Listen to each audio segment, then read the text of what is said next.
राजू ने अपनी taxi hospital के गेट पर रोकी। वसुंधरा ने उसे कॉल करके बुलाया था। वसुंधरा उसकी पत्नी थी और इस हॉस्पिटल में नर्स का काम करती थी। उसके आने में अभी कुछ देर थी। राजू सिगरेट फूंकते हुए उसका इंतज़ार करने लगा। आज शाम से ही मौसम अबर आलूद लग रहा था, मगर बारिश अभी तक नहीं बरसी थी। बस सारा आसमान काले बादलों से ढका था। तभी बिजली ज़ोर से चमकी। राजू ने सर उठाकर आसमान की तरफ देखा।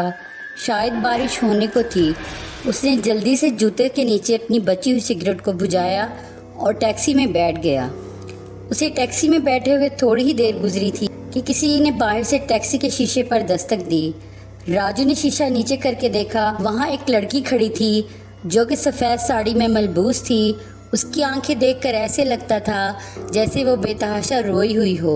उसके चेहरे में न जाने कैसी कशिश थी कि राजू से देखता जा रहा था। तभी लड़की ने राजू से पूछा कि टैक्सी खाली है क्या। राजू हाँ बोला तो उसे अपनी ही आवाज़ अजीब सी लगी।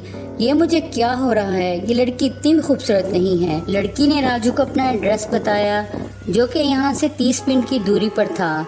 लड़की दरवाज़ा खोलकर अंदर बैठ चुकी थी।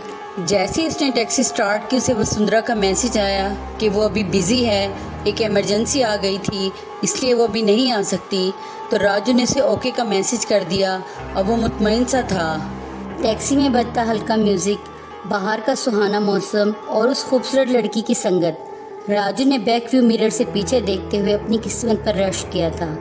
तभी लड़की उसको देखकर मुस्कुराई और अपने बारे में उसे बताने लगी।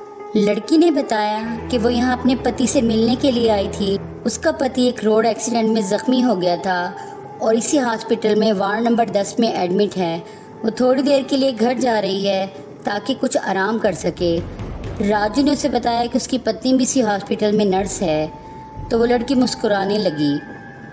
राजू ने हैरानगी से उसे बैक व्यू मिरर में देखा। वार्ड नंबर 10 तो इस हॉस्पिटल में था ही नहीं। ये तो एक छोटा सा प्राइवेट हॉस्पिटल था जिसमें इतनी गुंजाइश ही नहीं निकलती थी। वसुंधरा पिछले 4 साल से यहाँ काम करती थी और हॉस्पिटल के बारे में राजू को तमाम मालूमात थी। उसने सोचा ये लड़की उससे झूठ क्यों बोल रही है। तभी बाहर बादल ज़ोर से गरजे। हल्की बारिश अब तेज़ हो चुकी थी और टैक्सी एक कदरे सुनसान रोड से गुजर रही थी। कभी कोई इक्का दुक्का गाड़ी आते हुए दिखाई देती थी कि अचानक ही राजू को ऐसे लगा जैसे गाड़ी के नीचे कोई आ गया हो। उसने जल्दी से ब्रेक लगाई और नीचे उतरकर देखा। सामने सड़क पर सफ़ेद कपड़ों में मलबूस कोई शख्स ज़ख्मी हालत में ऊंधे मुंह पड़ा था।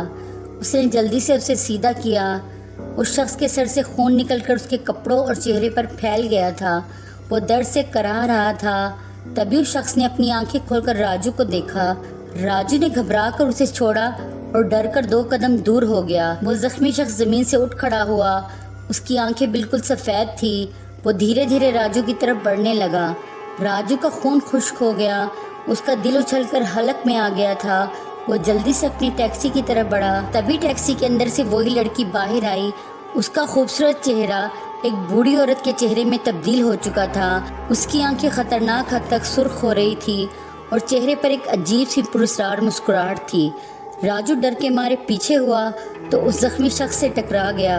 अब वो उन दोनों के बीच में बुरी तरह फंस गया था। वो दोनों कहका लगाकर जैसे उसकी बेबसी पर हंस रहे थे। खौफ के मारे राजू की आंखें फट गई। उसका कमज़ोर दिल मानो ये मंजर बर्दाश्त नहीं कर रहा था। उसे अपनी आंखों के आगे अंधेरा छाता हुआ महसूस हुआ और वो लड़खड़ाकर पीछे हटा और सड़क पर गिर गया। उसके गिरते ही वो दोनों उसकी तरफ लपके। अरे जानवी, इसे देखो, ये तो लगता है डर के मारे बेहोश ही हो गया है। वो जख्मी लड़का जिसका नाम अक्षय था उस लड़की से बोला। लड़की ने अपने चेहरे से मास्क उतारकर दूर फेंक दिया।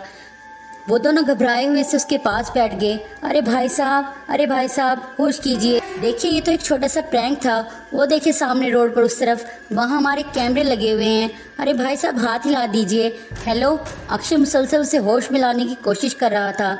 उसने अपनी जेब से पानी की बोतल निकाली और उसके मुंह पर छींटे डाले, मगर बेसुध। राजू की आत्मा उसके शरीर का साथ कब का छोड़कर जा चुकी थी।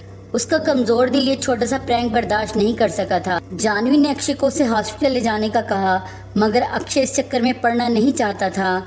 अक्षय ने चीख कर उसे बताया कि वो मर चुका है। वैसे भी ये पुलिस केस बनता था, उनकी बेहतरी यहाँ से भाग जाने ही में थी। वो उसके पास से उठे तेज कदमों से वहाँ से जाने ही लगे थे कि उन्हें राजू की आवाज़ सुनाई दी। अरे मेम साहब, कहाँ चली हैं? आइए मैं आपको घर तक छोड़ दूँ। जानवी ने मुड़कर देखा, राजू का जिस्म तो वहीं सड़क पर पड़ा था। फिर ये दूसरा राजू कौन था जो टैक्सी का दरवाज़ा खोले खड़ा था?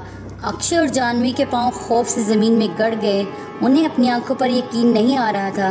क्या ये राजू की आत्मा है?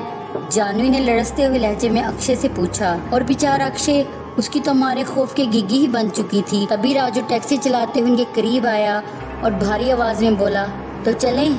उन दोनों ने राजू की तरफ देखा, जिसका चेहरा सफ़ेद और आंखें वीरान थी। उसके चेहरे पर एक अजीब पुरस्कार सी मुस्कुराहट थी। उन दोनों ने भागने में ही अपनी आफियत जानी। बरसती बारिश में वो दोनों सड़क पर पागलों की तरह चीखते हुए भागे जा रहे थे। तभी सामने से आते तेज ट्रॉलर से उनकी टक्कर हो गई। ये एक्सीडेंट बहुत जानलेवा था। उनकी हालत बहुत बुरी थी। वो तकलीफ से करा रहे थे। उनके जिस्म लहू लुहान थे।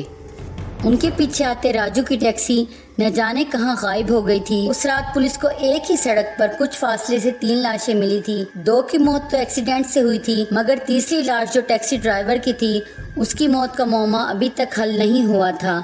अगर आपको मेरी कहानी पसंद आई हो तो प्लीज़ मेरे चैनल को सब्सक्राइब करें, वीडियो को लाइक करें, शेयर करें और मज़ीद ऐसी ही कहानियाँ सुनने के लिए हमारे साथ जुड़े रहें। शुक्रिया।